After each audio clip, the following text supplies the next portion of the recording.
तो जय जिनेन्द्र सभी से। और हम चर्चा कर रहे थे नियंठा की संजया के बाद, और आज हम करेंगे ज्ञान द्वार।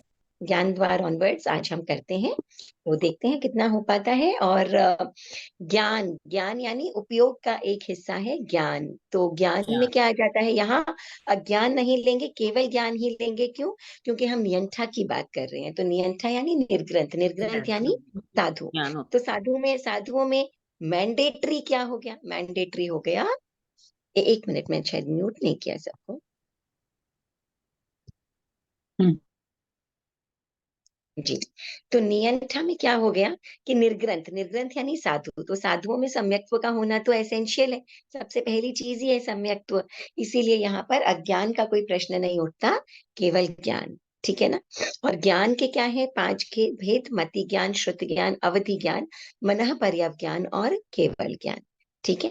तो जो मति ज्ञान है और श्रुत ज्ञान है, वो तो सभी साधुओं में या सभी जीवों में हम कह सकते हैं होता ही है। या तो मति ज्ञान श्रुत ज्ञान, या मति ज्ञान और श्रुत अज्ञान, मति अज्ञान श्रुत अज्ञान। तो क्योंकि हम साधुओं की बात कर रहे हैं, तो मति ज्ञान श्रुत ज्ञान तो सब में होगा ही। अवधि ज्ञान और मनः पर्यव ज्ञान क्या है? ये लब्धि के द्वारा प्राप्त होता है। तो अवधि ज्ञान भी हो सकता है, मनः पर्यव ज्ञान और एक हायर स्टेज हो जाती है, जहां पर कि दूसरों के मन के पुद्गलों को, अन्य जीवों के मन के पुद्गलों को कैच किया जा सकता है। और इसके अलावा जो केवल ज्ञान है वो तो है सर्वद्रव्य क्षेत्र काल भाव का ज्ञान होना। ठीक है। अब किस लेवल का ज्ञान किसमें होता है, आइए हम देखते हैं। तो हम स्क्रीन शेयर कर लेते हैं। राइट, चलिए। तो ये रहा हमारा ज्ञान द्वार। ठीक है। तो ज्ञान द्वार में हम सबसे पहले देखते हैं पुलाक, बकुश और प्रतिसेवना। तीनों में मति ज्ञान, श्रुत ज्ञान, अवधि ज्ञान, मति ज्ञान, श्रुत ज्ञान, अवधि ज्ञान, और प्रतिसेवना में भी मति ज्ञान, श्रुत ज्ञान और अवधि ज्ञान। ठीक है। तो ये 3 ज्ञान जो है हो सकते हैं। केवल मति श्रुत भी हो सकता है, मति श्रुत और अवधि भी हो सकता है। अब आप देखिए कि इनके अंदर अध्ययन क्या क्या होते हैं, किस प्रकार का अध्ययन होता है। तो मिनिमम जघन्य 9वें पूर्व की तीसरी आचार वस्तु और उत्कृष्ट 9 पूर्व। ठीक है। और बकुश में अगर आप देखें तो जघन्य 8 प्रवचन माता और उत्कृष्ट 10 पूर्व। और प्रतिसेवना में भी जगन्य 8 प्रवचन माता और उत्कृष्ट 10 पूर्व। तो पुलाक जो होता है वो 9वें पूर्व, जो 14 पूर्वों का ज्ञान होता है, उनमें से द्वादशांगी का ज्ञान, 14 पूर्वों का ज्ञान, 14 पूर्वों के ज्ञान में जो 9वें पूर्व की तीसरा अध्याय या तीसरी आचार वस्तु हम कह सकते हैं, उतना मिनिमम ज्ञान पुलाक को होता ही है। और उत्कृष्ट जो है पूरे 9 पूर्वों का ज्ञान हो सकता है पुलाक को। और बकुश और प्रतिसेवना में क्या है? कम से कम केवल 8 प्रवचन माता। ये 8 प्रवचन माता क्या है? हमने संचया करते समय भी समझा था कि द्वादशांगी का सार क्या है, सबसे मिनिमम चीज क्या है? 8 प्रवचन माता। 8 प्रवचन या माता यानी वो 8 माताएं या वो 8 समितियां जो चरित्र रूपी पुत्र की रक्षा करती है। और क्या है ये 8 माताएं? ये हैं 8 समितियां, यानी कि 5 समिति और 3 गुप्ती, है ना? तो चारित्र के ये 8 प्रकार, जिनमें पूरा संपूर्ण द्वादशांग समाया हुआ है। तो समिति क्या है? चरित्र के अनुकूल। मैंने स्क्रीन शेयर किया हुआ है। हाँ। तो समिति क्या है? चरित्र के अनुकूल होने वाली प्रवृत्ति, जो हम जो भी ये पाप प्राणातिपात आदि जो भी हैं, उनकी वर्जना के द्वारा सम्यक बनती है। ऐसा चारित्र या ऐसी प्रवृत्ति। इनमें क्या क्या आ जाते हैं? ईर्ष्या समिति, भाषा समिति, ऐषणा समिति, आदान निक्षेप समिति और उत्सर्ग समिति, यानी कि संयम पूर्वक चलना, बोलना। और हम शरीर, और जो साधु शरीर के निर्वाह के हेतु भोजन पानी आदि जो भी कुछ ग्रहण करते हैं, उसमें संयम रखना। और जितने भी धर्मोपकरण इत्यादि है, उनका संयम पूर्वक उपयोग करना, आदान निक्षेप हो गया। और उत्सर्ग का मतलब है मलमूत्र आदि का जो है उनका विधि पूर्वक विसर्जन करना, ताकि आगे और जो है वो हिंसा आदि ना हो उनके कारण। और गुप्ती में क्या हो गया? 3 गुप्तियां, मन वचन और काया। तो मन वचन और शरीर का संवरण करना, ये हो गया 3 गुप्तियां। तो मन की असत प्रवृत्ति या मन की गलत प्रवृत्ति का निग्रह करना, पूर्ण निग्रह करना, कब हो जाता है? अयोग संवर की स्थिति में कंप्लीट निग्रह हो जाता है। और नहीं तो जितनी भी असत प्रवृत्ति है उसका निग्रह करने का प्रयत्न करना या निग्रह रखना। और सेम बात हो जाती है वचन और काय गुप्ती के लिए, असत प्रवृत्ति का जो है वो निग्रह करना। तो ये 5 समितियां और 8 गुप्त, 5 समितियां और 3 गुप्तियां, ये 8 जो है वो माताएं या प्रवचन माताएं कहलाती हैं, जो चरित्र रूपी पुत्र कौन हो गया? निर्ग्रंथ, उसकी सुरक्षा करती हैं। ठीक है ना? तो मिनिमम 8 प्रवचन माता, ये कम से कम सबसे छोटी ज्ञान राशि या अध्ययन राशि जो है वो होती है। और उत्कृष्ट में बकुश और प्रतिसेवना में 10 पूर्वों का ज्ञान भी हो सकता है। ठीक है। कषाय कुशील छठे से लेकर के 10वें गुण स्थान तक वही बात, जघन्य 8 प्रवचन माता और उत्कृष्ट 14 के 14 पूर्वों का ज्ञान जो है वो हो सकता है। अब निर्ग्रंथ में क्या है? निर्ग्रंथ में भी जघन्य 8 प्रवचन माता और उत्कृष्ट 14 पूर्वों का ज्ञान। यहाँ क्या हो गया? निर्ग्रंथ में 11वां 12वां गुण स्थान। तो उत्कृष्ट 14 पूर्व का धारक है वो भी इस लेवल तक पहुंच सकता है, और केवल शुद्ध साधुत्व पालने वाला, 5 समिति और 8 3 गुप्ती का पालन करने वाला भी जो है वो इस लेवल तक पहुंच सकता है। स्नातक यानी कि जो है वो 13वां और 14वां गुण स्थान, ये केवली का गुण स्थान है। इसीलिए यहाँ पर जो है ये सारा टोटल श्रुत जो है, 14 पूर्वों का ज्ञान जो है वो भी क्या है कि एकदम जो इनका ज्ञान है उसके सामने कुछ भी नहीं है, अनंतवां हिस्सा है उसका। सर्व द्रव्य क्षेत्र काल भाव का ज्ञान होना, इसीलिए श्रुत व्यतिरिक्त। तो ये जो है इन सभी से ऊपर कंप्लीट नॉलेज जिसको कहते हैं, कंप्लीट नॉलेज जो है, इनफाइनाइट कंप्लीट नॉलेज जो है वो स्नातक को हो जाती है। इसीलिए केवल ज्ञान और श्रुत व्यतिरिक्त। ठीक है ना? कषाय कुशील में मति श्रुत अवधि और मनः पर्यव ज्ञान भी आ सकता है। अब इसमें क्या है कि मति श्रुत तो होता ही है, मति श्रुत और अवधि भी हो सकता है, मति श्रुत और मनः पर्यव भी हो सकता है, और मति श्रुत अवधि और मनः पर्यव चारों भी कषाय कुशील में हो सकते हैं, निर्ग्रंथ में भी हो सकते हैं। ठीक है ना? और जो अध्ययन है वो जघन्य 8 प्रवचन माता से लेकर के उत्कृष्ट 14 पूर्व तक का अध्ययन जो है वो कषाय कुशील और निर्ग्रंथ में हो सकता है। स्नातक क्योंकि केवल ज्ञानी होते हैं, इसीलिए कंप्लीट श्रुत उसको आप एक किसी भी उसमें बांध नहीं सकते हैं कि कितना अनंत अथाह पूरा संपूर्ण ज्ञान जो है वो केवल ज्ञानियों को होता है, पास्ट प्रेजेंट और फ्यूचर का। ठीक है। अगला हम आ जाते हैं तीर्थ द्वार में। तीर्थ द्वार में, तीर्थ में क्या है कि तीर्थ का अर्थ होता है, तीर्थ का मतलब क्या हो गया?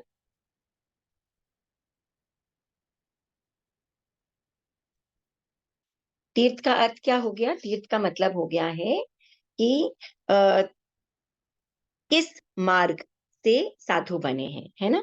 तो जैसे हम कहते हैं तीर्थी अतीर्थी प्रत्येक बुद्ध और तीर्थंकर, है ना? तो हमने संजया में जब किया था तो हमने तीर्थी अतीर्थी प्रत्येक बुद्ध और तीर्थंकर किया था। यहाँ पर हम सिर्फ तीर्थी और अतीर्थी दो ही ले रहे हैं, प्रत्येक बुद्ध और तीर्थंकर का समावेश हमने अतीर्थी में ही कर दिया है। तो तीर्थी का मतलब होता है जो तीर्थंकरों द्वारा बताया गया साधना का मार्ग है, वो तीर्थ कहलाता है। तो तीर्थ की स्थापना जब हो जाती है उसके बाद दीक्षित होने वाले तीर्थी कहलाते हैं। तो आप देखेंगे पुलाक, बकुश और प्रतिसेवना, तीनों के तीनों जो हैं वो तीर्थी हैं। ठीक है। और इसके बाद हम देखते हैं कि कषाय कुशील जो है वो तीर्थी अतीर्थी दोनों हैं, निर्ग्रंथ भी तीर्थी अतीर्थी दोनों हैं, और स्नातक भी तीर्थी अतीर्थी दोनों हैं। तो अतीर्थी के अंतर्गत हमने प्रत्येक बुद्ध और तीर्थंकर को भी ले लिया। तीर्थंकर तो आप जानते ही हैं, जो तीर्थ की स्थापना करते हैं और केवली होते हैं। और जो प्रत्येक बुद्ध हैं वो है किसी बाहरी निमित्त से अगर प्रतिबुद्ध होते हैं तो वो प्रत्येक बुद्ध कहलाते हैं। और अतीर्थी का मतलब है कि तीर्थ की स्थापना से पहले या तीर्थ विच्छेद होने के बाद में या तीर्थ के बाहर अगर कोई दीक्षित होता है तो वो अतीर्थी कहलाता है। जैसे छद्मस्त तीर्थंकर होते हैं, वो अतीर्थी होते हैं। मरुदेवी माता थी, वो अतीर्थी थी। ऋषभनाथ भगवान ने तीर्थ की स्थापना की, उसके पहले ही उनको केवल ज्ञान उपलब्ध हो गया था। तो ये सब जो है वो प्रत्येक बुद्ध के अंतर्गत आते हैं। तो पुलाक, बकुश, प्रतिसेवना सब तीर्थी होते हैं। कषाय, कुशील, निर्ग्रंथ और स्थानक तीर्थी और अतीर्थी दोनों ही हो सकते हैं। और यहाँ पर अतीर्थी में हमने प्रत्येक बुद्ध और तीर्थंकर को भी गिन लिया है, जहां संजया में हमने उन्हें अलग अलग 4 क्वांटिटीज के रूप में जाना था। यहाँ के केवल तीर्थी, अतीर्थी। तीर्थी यानी तीर्थ की स्थापना के बाद, और अतीर्थी में हमने प्रत्येक बुद्ध और तीर्थंकर को भी काउंट कर लिया है। ठीक है, अगला हम आ जाते हैं लिंग द्वार में। लिंग द्वार में आ जाता है द्रव्यलिंग, स्वलिंग, अन्यलिंग, गृहलिंग और भावलिंग। ठीक है ना। तो अब ये जो लिंग है ये क्या है, मैंने पहले भी बताया था, वेश जो है उसको हम लिंग कहते हैं। तो वेश के क्या है, वैसे 2 प्रकार हैं, एक है द्रव्यलिंग और दूसरा है भावलिंग। अब जो द्रव्यलिंग है वो 3 प्रकार के हैं, स्वलिंग, अन्यलिंग और गृहलिंग। तो स्वलिंग यानी जो आप समझिए जैन साधु का वेश जो है उसे हम स्वलिंग कह सकते हैं। तो उसमें दिगंबर भी हो सकते हैं या मुंहपत्ती, रजोहरण आदि वाले साधु भी हो सकते हैं। अन्य लिंग का मतलब हो गया अन्य तीर्थ के लिंग वाले, मतलब कोई ऐसा तो नहीं है ना केवल जो श्वेत वस्त्र पहनते हो या जो नग्न अवस्था में रहते हो या जो दिगंबर श्वेतांबर हो, केवल वही जो है वो साधुत्व, उनके अंदर साधुत्व तो चरित्र का नाम है। तो जो किसी अन्य तीर्थक लिंग हैं उनके अंदर भी यदि पंच महाव्रत वो पूर्ण रूप से पालन करते हैं तो वो अन्य लिंग कहलाते हैं। और गृह लिंग क्या है, गृहस्थ वेश में अगर कोई साधु होता है तो गृहस्थ वेश में भी ऐसा हो सकता है, जैसे मैंने पिछली बार बताया था कि हमारे श्रावक के भी 3 मनोरथ होते हैं ना। क्या एक मनोरथ होता है कि कब मैं साधु बन करके और सभी सांसारिक जितने भी बंधन हैं उनको तोड़ दूं और जो है वो पंच महाव्रती बन जाऊं। तब समझिए अंत समय में भी अगर आपने सभी से रिश्ते नाते तोड़ दिए और पंच महाव्रतों को धारण कर लिया तो कहीं पर भी अपने मृत्यु पर शैया पर लेटे लेटे गृहस्थ के कपड़ों में भी आप में साधुत्व आ सकता है। तो इस भाव को हमेशा प्रबल रखना है। तो गृहस्थ वेश में भी साधुत्व हो सकता है। तो क्योंकि ये भावों की बात है, चरित्र जो है, तो गृहलिंग यानी गृहस्थ वेश में। और भावलिंग क्या हो गया, तो द्रव्यलिंग के ये 3 हो गए, स्वलिंग, अन्यलिंग, एक हो गया द्रव्यलिंग, ये देखिए एक हो गया द्रव्यलिंग और एक हो गया भावलिंग। अब द्रव्यलिंग के ये 3 हैं और भावलिंग क्या हो गया, भावलिंग का मतलब हो गया जो ज्ञान, दर्शन, चरित्र रूपी संयम है उसे हम भावलिंग कहते हैं। ठीक है। तो अब पुलाक में अगर हम देखें तो द्रव्यलिंग के तीनों भेद और भावलिंग सारे ही हो सकते हैं। बकुश में भी, प्रतिसेवना में भी, कषाय कुशील में भी, निर्ग्रंथ में भी और स्नातक में भी। तो ये सारे के सारे जो वेश हैं वो सभी के सभी निर्ग्रंथों में या नियंठाओं में हो सकते हैं। ठीक है।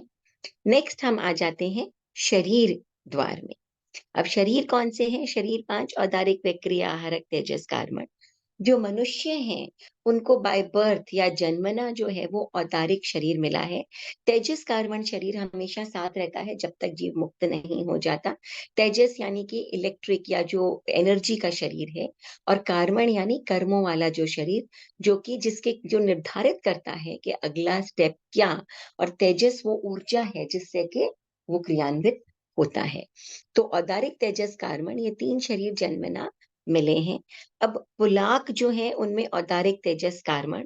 बकुश और प्रतिसेवना में अगर आप देखेंगे तो आहारक को छोड़ करके तो औदारिक, तेजस, कार्मण और वैक्रिय। ठीक है ना।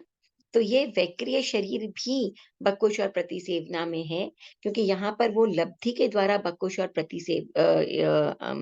वैक्रिय शरीर का निर्माण कर लेते हैं। ठीक है। अब आप एक चीज देखिए, आहारक शरीर को छोड़ करके अगर हम अध्ययन में आते हैं तो यहाँ लिखा है उत्कृष्ट 10 पूर्व। ऊपर भी अगर आप देखें पुलाक में तो उत्कृष्ट 9 पूर्व आहारक शरीर का निर्माण जो साधु करते हैं, उनमें जो मिनिमम क्वालिफिकेशन है, वो है कि 14 पूर्वों का ज्ञान होना ही चाहिए। 14 पूर्वधारी साधु में यदि आहारक लब्धि होती है या यदि वो आहारक लब्धि कर सकता है उत्पन्न, तो आहारक शरीर का निर्माण करता है। ठीक है ना? इसीलिए आप देखिए 14 पूर्वों का ज्ञान ना पुलाक के पास है, ना बकुश के पास है, ना प्रतिसेवना के पास है। तो तीनों में ही आहारक शरीर नहीं होता है। अब जो पुलाक है, वो क्या है कि औदारिक तेजस कार्मण, वो जो है वो वैक्रिय शरीर का निर्माण नहीं करते।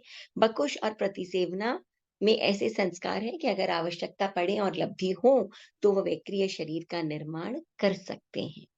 ठीक है? कषाय कुशील, कषाय कुशील आ गया जिसमें छठे से 10वें गुण स्थान तक, और इसमें अगर आप देखें तो जघन्य 8 प्रवचन माता से लेकर के उत्कृष्ट 14 पूर्वों का ज्ञान हो सकता है, और यही बात निर्ग्रंथ में भी है। तो इसीलिए आप देखिए कषाय कुशील में पांचों के पांचों शरीर है, औदारिक तेजस कार्बन तो है ही, और लब्धि के द्वारा जो है, क्योंकि 14 पूर्वों का ज्ञान कषाय कुशील में हो सकता है, इस अपेक्षा से उनमें आहारक शरीर भी हो सकता है। ठीक है? तो वैक्रिय शरीर तो ठीक है, लब्धि के द्वारा बकुश प्रतिसेवना में भी हो सकता है, मगर कषाय कुशील में क्योंकि 14 पूर्वों का ज्ञान है, इसीलिए आहारक शरीर भी हो सकता है। अब निर्ग्रंथ में भी देखिए 14 पूर्वों का ज्ञान है, मगर फिर भी केवल औदारिक तेजस कार्मण। क्यों? क्योंकि निर्ग्रंथ जो होते हैं वो 11वें 12वें गुण स्थान में होते हैं, कंप्लीटली अप्रमादी अवस्था होती है। अतः उनमें लब्धि होते हुए भी वो जो है, अगर हो लब्धि, नहीं भी हो सकती है लेकिन हो, तो भी वो वैक्रिय और आहारक शरीर का निर्माण नहीं करते हैं, क्योंकि कंप्लीट अप्रमादी अवस्था उनकी होती है। ठीक है? फिर हम आ जाते हैं स्नातक यानी केवल ज्ञानी। केवल ज्ञानियों के लिए जो है वो औदारिक तेजस और कारमण, ये 3 शरीर होती है, लब्धि का प्रयोग वो भी नहीं करते हैं। ठीक है? तो सर्वलब्धि संपन्न होने के बावजूद भी वो लब्धि का प्रयोग नहीं करते हैं। इसीलिए पुल बकुश और प्रतिसेवना में औदारिक तेजस, कारमण और वैक्रिय, पुलाक जो हैं वो वैक्रिय लब्धि का प्रयोग नहीं करते। कषाय कुशील जो है वो लब्धि का प्रयोग कर सकते हैं, और क्योंकि वो 14 पूर्वधारी भी हो सकते हैं, अतः उनके अंदर पांचों शरीर वैक्रिय और आहारक लब्धि का प्रयोग भी वो कर सकते हैं। निर्ग्रंथ जो है वो लब्धि का प्रयोग नहीं करते, इसीलिए औदारिक तेजस कार्मण अप्रमाद के कारण, और स्नातक या केवली जो है वो भी सर्व लब्धि संपन्न होते हुए भी कभी जो है वो एक्स्ट्रा लब्धि का प्रयोग नहीं करते, इसीलिए केवल औदारिक तेजस और कार्बन। ठीक है? ऑल राइट, अब हम आगे आ जाते हैं।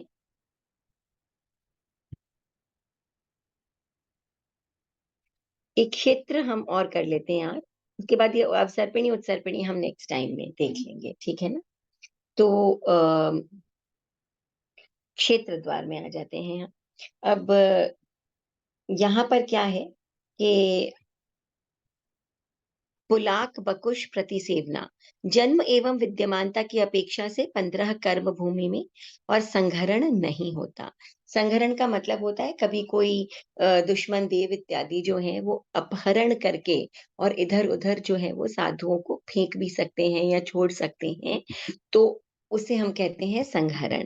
तो जन्म की अपेक्षा से और विद्यमानता की अपेक्षा से पुलाक, बकुश और प्रतिसेवना जो है वो जन्म और विद्यमानता की अपेक्षा से 15 कर्म भूमि में होते हैं। अगर आप देखें 15 कर्म भूमि में ही होंगे। पुलाक, बकुश, प्रतिसर्मा। 15 कर्म भूमि कौन सी है? 5 भरत, 5 एरभट्ट या एरवत और 5 महाविद्य क्षेत्र। तो 15 कर्म भूमि में जन्म और विद्यमानता जो है वो इनकी होती है। सभी निर्ग्रंथों की, पुलाक, बकुश, प्रतिसेवना, कषाय कुशील, निर्ग्रंथ और स्नातक, सभी की। ठीक है? और इनका जो पुलाक है, इनका संघरण नहीं होता है, और जो बकुश है उनका संघरण हो सकता है, संघरण की अपेक्षा ये अढ़ाई द्वीप समुद्र में, यानी कि अढ़ाई द्वीप जहां पर भी मनुष्यों का निवास है, वहां कहीं पर भी जो है वो देव इत्यादि उन्हें छोड़ सकते हैं। लवण समुद्र में भी हो सकता है, कहीं पर भी अढ़ाई द्वीप समुद्र में, तो वो उनको छोड़ा जा सकता है। प्रतिसेवना की भी यही बात है और कषाय कुशील की भी यही बात है कि संघरण यदि हो जाए तो अढ़ाई द्वीप समुद्र में कहीं पर भी वो हो सकते हैं। हालांकि जन्म जो उनकी होती है, जो उनका होता है, वो 15 कर्म भूमियों में ही होगा। अब निर्ग्रंथ जो है वो क्या है कि 15 कर्म भूमि में तो उत्पन्न होते हैं, पैदा होते हैं, जन्म लेते हैं, और वैसे संघरण उनका नहीं हो सकता है क्योंकि इतने उज्जवल उनके जो गण हैं वो हो जाते हैं। लेकिन अगर समझिए कि पहले संघरण हो गया, सेम बात केवड़ी के लिए भी है कि समझिए पहले ही संघरण हो गया, अढ़ाई द्वीप समुद्र में कहीं पर उनको छोड़ दिया गया, और उसके बाद में उनके अंदर जो है वो 11वां 12वां गुण स्थान या 13वां 14वां गुण स्थान, इन चारों में से कोई भी गुण स्थान आ गया, तो उस अपेक्षा से हम कह सकते हैं कि 15 कर्म भूमि के बाहर और अढ़ाई द्वीप के भीतर निर्ग्रंथ और स्नातक हो सकते हैं। ठीक है ना? तो उनका क्या है, एक बार 11वां गुण स्थान आ गया या 11 12 13 14 गुण स्थान वाले हो गए, उसके बाद तो उनका जो है वो संघरण नहीं हो सकता। लेकिन संघरण हुआ और उसके बाद अगर उनमें निर्ग्रंथ या स्नातक वाला नियंठा आ गया या निर्ग्रंथ आ गया, चरित्र आ गया, तो उस अपेक्षा से वो अढ़ाई द्वीप समुद्र में 15 कर्म भूमि के बाहर भी हो सकते हैं। ठीक है ना? अच्छा, तो ये हो गया पुलाक वकुश। तो पुलाक में क्या हो गया, पुलाक वकुश और प्रतिसेवना और कषाय कुशी, सभी में 15 कर्म भूमि, पुलाक का संघरण नहीं होता और निर्ग्रंथ और स्नातक का संघरण नहीं होता, इन तीन का संघरण नहीं होता। अब क्या है कि अगर समझिए पहले ही हो जाए, पुलाक में ये वाला भी नहीं है कोई भी सिस्टम, अगर पुलाक लब्धि है तब तक संघरण नहीं होता है, पुलाक निर्ग्रंथ है तब तक संघरण नहीं होता है। और बकुश, प्रतिसेवना और कषाय कुशील का संघरण हो सकता है, उन्हें इस अढ़ाई द्वीप समुद्र में कहीं पर भी संघरण की अपेक्षा पाया जा सकता है। निर्ग्रंथ और स्नातक का भी नहीं होता, लेकिन पूर्व की अपेक्षा समझिए वो बकुश है या प्रतिसेवना में है और उसके बाद उनका संघरण हो गया, उसके बाद उनके अंदर निर्ग्रंथ या स्नातक वाला नियंठा आया, तो उस अपेक्षा से जो है वो निर्ग्रंथ और स्नातक में भी जो है वो अढ़ाई द्वीप समुद्र लिया गया है। ठीक है? और बकुश, प्रतिसेवना और कषाय कुशील में तो प्रेजेंट में होते हुए भी अपहरण करके या संघरण करके दूसरे स्थान पर छोड़ा जा सकता है। अब आपके कोई क्वेश्चंस हो तो आप पूछिए, ये हम काल द्वार जो है वो नेक्स्ट टाइम करेंगे। ठीक है? सॉरी, मैंने म्यूट कर रखा है सबको।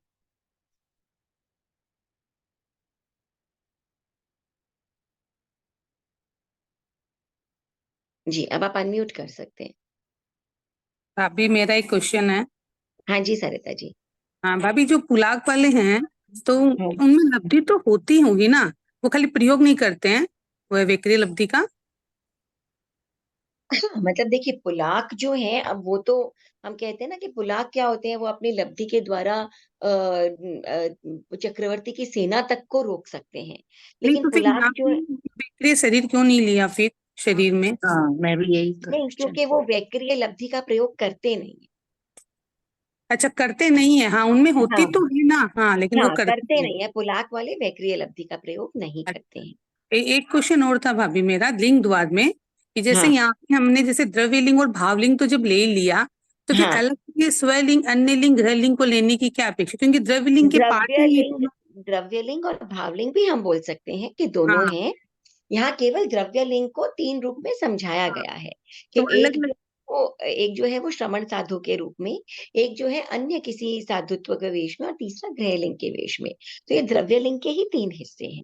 तो अदरवाइज हम केवल द्रव्य लिंग और भावलिंग भी बोल सकते हैं। यहाँ पे द्रव्य लिंग भी लिख दिया, स्वलिंग भी लिख दिया, अन्य लिंग गृह लिंग भी लिख दिया, और हाँ, चलो बस वो भावलिंग सिर्फ तो लिखना ही एक था। समझाने के तात्पर्य से, और कुछ भी नहीं तात्पर्य से लिख दिया। है। हाँ अच्छा, हाँ, ठीक है, ठीक है भाभी, थैंक यू। Most welcome. और कोई क्वेश्चन? दैट्स ऑल, और कोई प्रश्न नहीं? नहीं, ये वैसे तो तीनों ही पहले पुलाक, वकुश और प्रतिसेवना, वैसे तो तीनों छठा ही होता है ना इनमें तो गुण स्थान हाँ तो। हाँ हाँ हाँ हाँ फिर हाँ। उसमें क्यों नहीं लिया पुलाक में, और ये आरक में मतलब वैक्रिय ले लिया, इसमें वकुश में ये और तो अलग प्रतिसेवना। अलग अलग अलग निर्ग्रंथ, अलग अलग प्रकार के निर्ग्रंथ है ना। जो अच्छा पुलाक अच्छा। निर्ग्रंथ हैं वो इस प्रकार के निर्ग्रंथ हैं जो वैक्रिय लब्धि का प्रयोग नहीं करते हैं। बुकाश अच्छा है अच्छा। सारे ही जो है वो छठे गुण स्थान में ही है ये तीनों। लेकिन बकुश हम्म और प्रतिसेवना जो है वो करते हैं, वैक्रिय लब्धि का प्रयोग कर सकते हैं। करते हैं यानी कर सकते हैं, है ना, हम्म उनकी इच्छा हुई तो कर लेंगे वो। लेकिन अब हम्म जैसे आहारक है, आहारक की तो उनमें क्षमता ही नहीं होती, ना पुलाक में, ना बकुश में, ना प्रतिसेवना में। अब क्या है, वैक्रिय की होती है लेकिन पुलाक करते नहीं। बकुश और प्रतिसेवना जो है वो कर लेते हैं, कषाय कुशील कर लेते हैं। और कषाय कुशील और निर्ग्रंथ में दोनों में जो है वो आहारक की कैपेसिटी होती है, लेकिन कषाय कुशील कर सकते हैं अगर उनकी इच्छा हुई तो, लेकिन निर्ग्रंथ नहीं करते हैं। ठीक है ना। एक है हम्म क्षमता नहीं होना और एक है क्षमता होते हुए भी नहीं करना, और चाहे तो कर सकते हैं, ये बात है। ठीक है ना। ठीक तो ठीक। इनमें पुलाक, बकुश, प्रतिसेवना किसी में भी आहारक लब्धि तो है ही नहीं। लेकिन जो वैक्रिय है वो बकुश और प्रतिसेवना मौका पड़े तो कर सकते हैं, पुलाक नहीं करते। कषाय कुशील में क्षमता भी होती है और कर भी सकते हैं आहारक और वैक्रिय दोनों का प्रयोग। निर्ग्रंथ जो है उनमें लब्धि तो होती है मगर करते नहीं। हो सकती है लब्धि मगर करते नहीं, क्यों? क्योंकि वो जो है वो कंप्लीट अप्रमादी स्टेज है। और स्नातक जो है उनमें तो कंप्लीट कहते हैं ना, उनकी तो टोटल अंतराय ही हट गया है। तो वो तो पूर्ण लब्धि संपन्न है मगर कभी भी किसी लब्धि का प्रयोग नहीं। स्वयान्वित नहीं करते हैं। ठीक है ना। और कुछ, और कोई क्वेश्चन, या हम मेन स्क्रीन पर आ जाए? हाँ जी। ओके।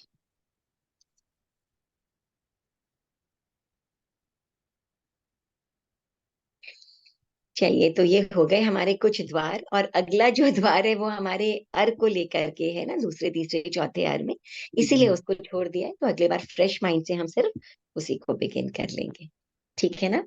सो ये हमारा नियंत्रण द्वार, यहाँ पर हमारे कुछ कुछ पोर्शन हमने और कर लिए हैं। तो अब मिलते हैं अगली क्लास में, राइट। और संडे को मिलते हैं तीर्थंकर चरित्र में। आप लोगों ने किसी ने ज्वाइन किया तीर्थंकर चरित्र, या देखा हाँ किसी ने मैंने भी? बाद में देखा। बाद में देखा था, हाँ। बाद में देखा में आपने ज्वाइन क्या? करना तो टाइम रहता है ना भाभी, तो नहीं ज्वाइन कर पाती, मेरे हाँ को 11 हाँ, बजे नहीं के कोई विद्यालय बात नहीं, जाना होता है ना, इसीलिए कोई बाद बात में। नहीं, नो वरीज नो वरीज, बाद में भी देख लीजिए। एक जो ये मैंने आपको बताया था ना, जो इसका व्हाट्सएप का वो उसने बनाया, चरण। चैनल जो बनाया, उसमें क्या है, जो सारी इंफॉर्मेशन, रील्स, ट्यूब, सारा, ताकि दूसरे ग्रुप्स बहुत डिस्ट्रैक्ट नहीं हो, वो सारे उसी में डाल देते हैं। तो अगर हो तो उसको आप ज्वाइन कर सके तो आप देख लीजिएगा। मेरे ख्याल से आप व्हाट्सएप में अपडेट्स में जाकर अगर आप क्लिक करेंगे तो वो संस्कृति भंडारी से आ जाता है, आई थिंक ऐसे ही आता है मेरे ख्याल से। ठीक है ना। चलिए, okay Okay. Okay, thank you Okay, so जय मच। Thank you हिंद। so much. Thank you so much. जोशमी। बहुत बहुत आभारी हैं आप। Thank you Shashi, Shashi ji. Thank you Kusum हाँ। जी, थैंक यू। जय जिनेंद्र। जय जिनेन्द्र, थैंक यू।